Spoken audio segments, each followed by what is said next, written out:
आज रोहित ऑफिस से घर जल्दी आ गया। आते ही पत्नी को आवाज लगाई, रानी कहाँ हो? बाहर से आते ही रोहित ने पत्नी को बार बार आवाज लगाई। छत पर सुखा रही कपड़े पति की आवाज सुनकर जल्दी से नीचे दौड़कर आई। अरे आप आ गए, आपके लिए चाय बनाकर लाऊं? चाय नहीं पीनी, मैं भैया भाभी से मिलने जा रहा हूँ, तुम्हें चलना है क्या मेरे साथ? पत्नी की तरफ देखते हुए रोहित बोला। नहीं, आप ही जाइए, मुझे नहीं जाना, रानी बोली। आजकल आपके भाई भाभी के जिधर देखो उधर चर्चे हैं। दिन क्या बदले, मिजाज भी खूब बदल गए। कल ही मुझे भाभी की पड़ोसन मिली थी, बस भाभी की ही बात किए जा रही थी। रास्ते में पकड़कर बोली, रानी तेरी जिठानी के तो रंग ढंग ही बदल गए। कल मैं दही जामुन लेने पता नहीं कैसे पहुंच गई मनीष के घर। उसे तो अच्छा ही नहीं लगा मेरा घर आना। चाय तो दूर, ढंग से बैठने को भी नहीं कहा। नौकरानी को जामुन के लिए बोलकर खुद फोन पर बातें करती रही। घर का तो पूरा नक्शा ही बदल गया है, सारे कीमती सामान से भरा पड़ा है। मुझे तो यकीन ही नहीं हो रहा था कि यह वही मेरी सहेली है जो मेरे साथ गली में बैठकर मटर और मेथी साफ करती थी। मेरे घर की एक कटोरी दाल सब्जी भी उसका एक वक्त का काम निकाल देती थी। और आज रसोई घर भरा पड़ा है, मगर एक कप चाय नहीं पूछी। दिल छोटा हो गया है। वक्त वक्त की बात है, ना जाने और भी क्या क्या बता रही थी। पति के नजदीक बैठते हुए रानी बोली, वैसे आप मिलने ही जा रहे हो या कोई काम भी है? तुमने सही सुना रानी, थोड़ा गंभीर आवाज में बोला। कल नरेश चाचा मिले थे कि अब तुम्हारा भाई मनीष अब पहले जैसा मनीष नहीं रहा। भैया के साथ ही उनकी दुकान है। उनसे ही पता चला कि भैया ने अपनी मनिहारी का सारा सामान तकरीबन बेच दिया है। अब दुकान बेचने का भी सोच रहे हैं। मैं सोच रहा था कि उस दुकान को क्यों ना हमारे बेटे अखिल के लिए खरीद लूं। बड़े भाई भतीजे के लिए कुछ मोल भाव तो नहीं करेंगे। जब भैया को प्रमोद के लिए पैसों की जरूरत थी तो मुझसे जितना बन पाया था मैंने उतना दिया। भले ही उन्होंने सारा पैसा लौटा दिया, लेकिन वक्त पर मदद तो की। ऐसे ही धीरे धीरे मैं भी लौटा दूंगा। बस इसी सिलसिले में बात करने जा रहा था। ठीक है, फिर मैं निकलता हूँ। अभी रोहित ने अपनी स्कूटी चलानी शुरू करी ही थी कि अंदर से रानी भागती हुई आई और बोली, रुकिए, मैं भी चलती हूँ। अब क्यों? पति ने पूछा तो हंसकर बोली कि मैं भी तो देखूं क्या क्या बदलाव आया है उस घर में। बस 5 मिनट रुको, मैं अभी तैयार होकर आई। घंटे भर की ही दूरी पर बड़े भाई का घर था। पीछे बैठी रानी सोचते सोचते ही अपने पुराने दिनों में चली गई। महीना से ऊपर मिलने समय हो जाता था तो भैया भाभी खुद मिलने चले आते थे।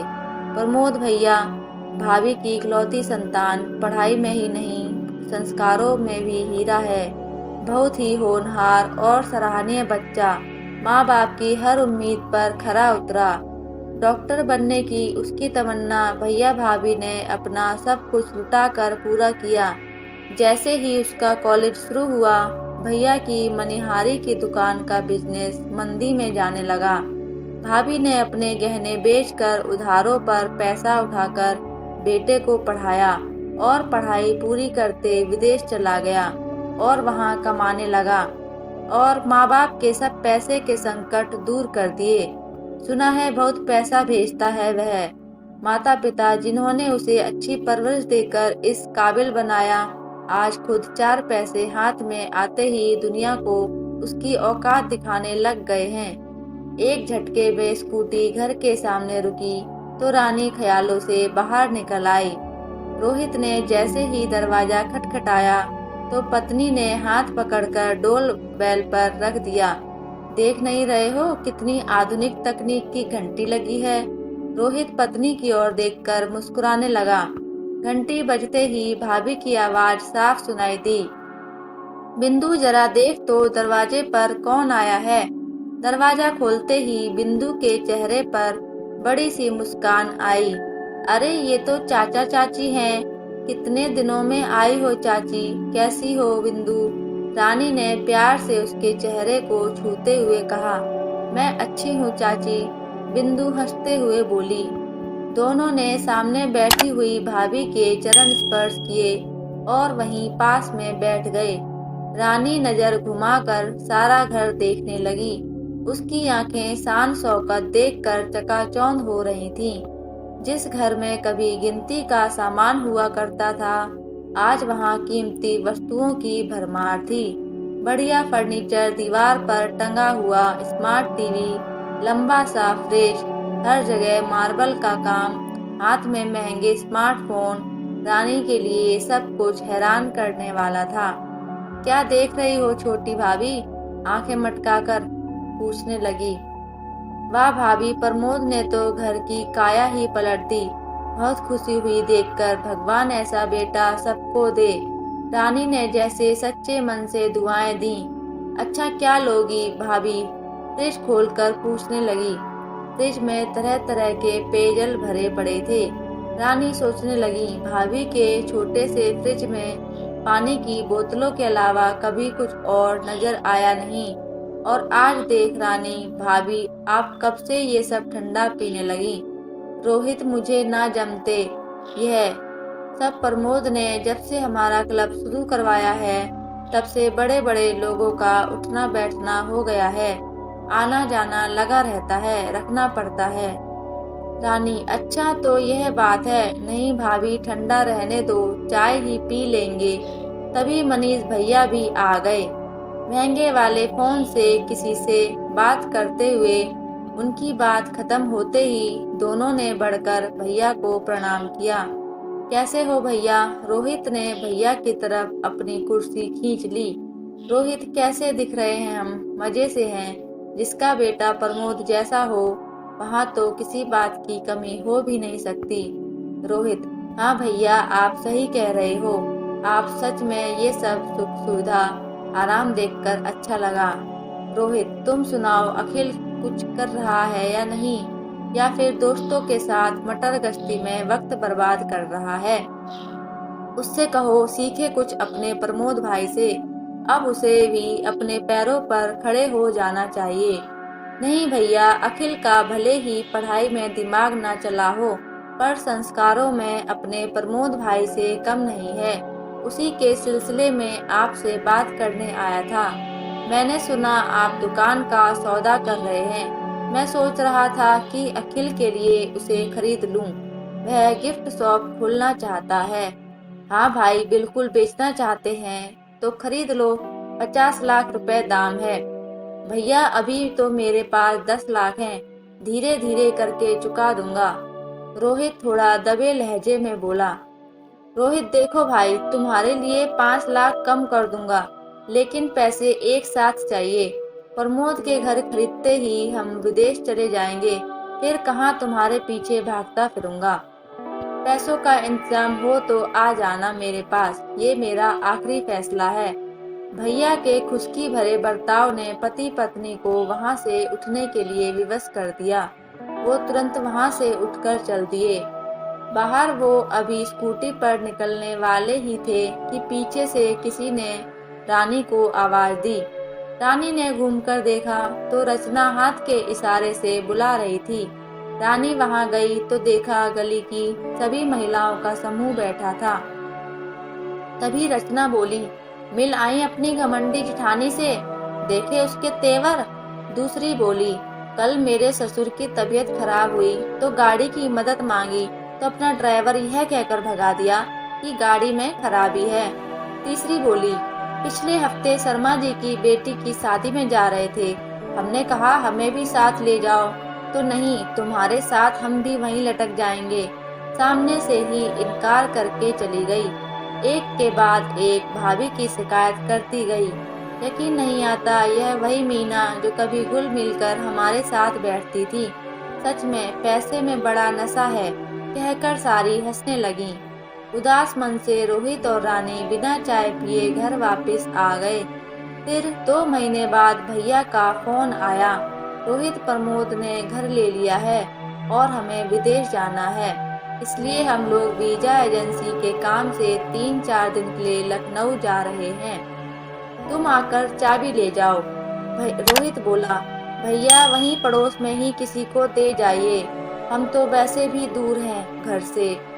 नहीं, पहले बात कुछ और थी, अब घर में बहुत कीमती सामान है, तुम शाम को आकर चाबी ले जाओ। भैया ने हुक्म जारी किया। 4 दिन के बाद भैया का लखनऊ से फोन आया। स्वर में बहुत दर्द और उदासी थी, गला रौंदा हुआ था। रोहित, सब खत्म हो गया मेरे भाई, यह कहकर भैया जोर जोर से रोने लगे। रोहित भी घबरा गया और हैरानी चिंता में पूछने लगा, क्या हुआ भैया? डॉक्टरी जांच के दौरान पता चला है कि तुम्हारी भाभी को बहुत बड़ी बीमारी ब्रेन ट्यूमर है और ट्यूमर आखिरी चरण का है, ज्यादा समय नहीं है। उसके पास इलाज के लिए 1 महीना मुंबई में रहेंगे। प्रमोद ने सब बंदोबस्त कर दिया है, चल फिर तुझे बाद में फोन करूंगा। खबर सुनते ही दोनों पति पत्नी गम में डूब गए।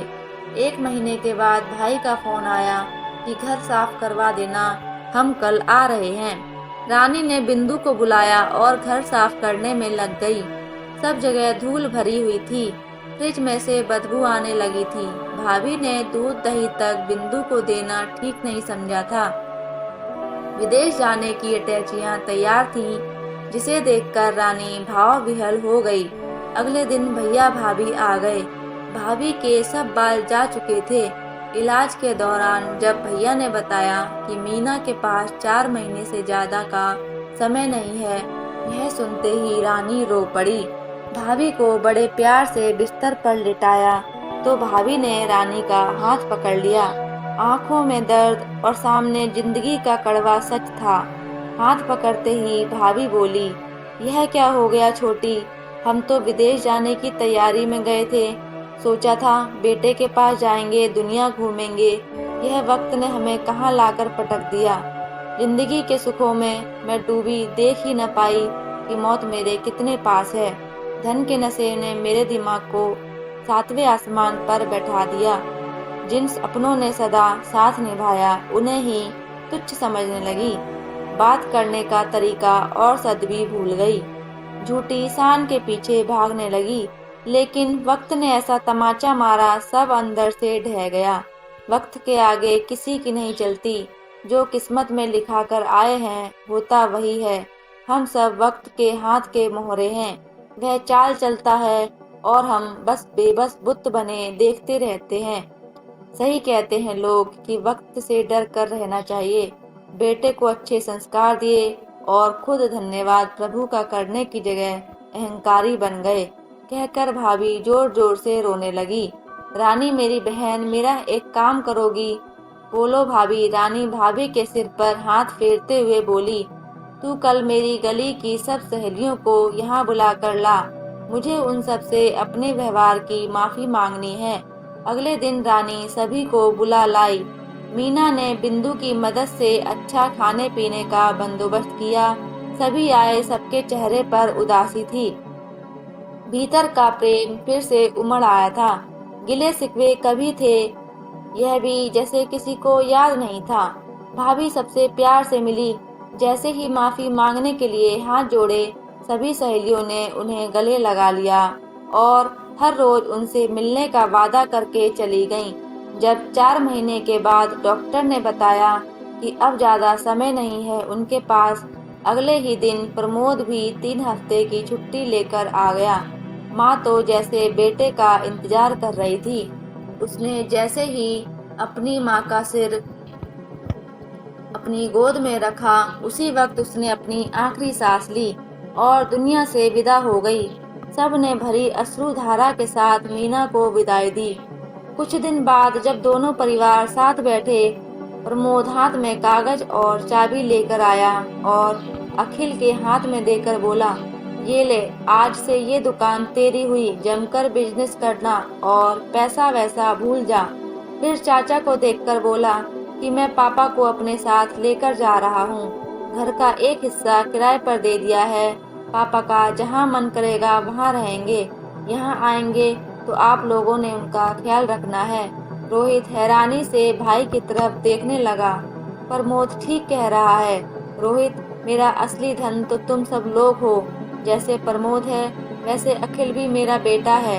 मैं ही गलत था, ये वक्त ने मुझे सिखा दिया है। तुम सब लोग खुश रहो, आबाद रहो, बस अब तो यही ईश्वर से प्रार्थना है। भाई ने ये कहकर रोहित को गले से लगा लिया। दोस्तों, इस कहानी से हमें सीख मिलती है कि हमें कभी पैसे और सेहत का घमंड नहीं करना चाहिए, क्योंकि इन दोनों को जाने में वक्त नहीं लगता। दोस्तों, आगे भी ऐसी कहानी सुनने के लिए मेरे चैनल को सब्सक्राइब करके जाना। मिलते हैं अगली एक और अच्छी कहानी के साथ। धन्यवाद।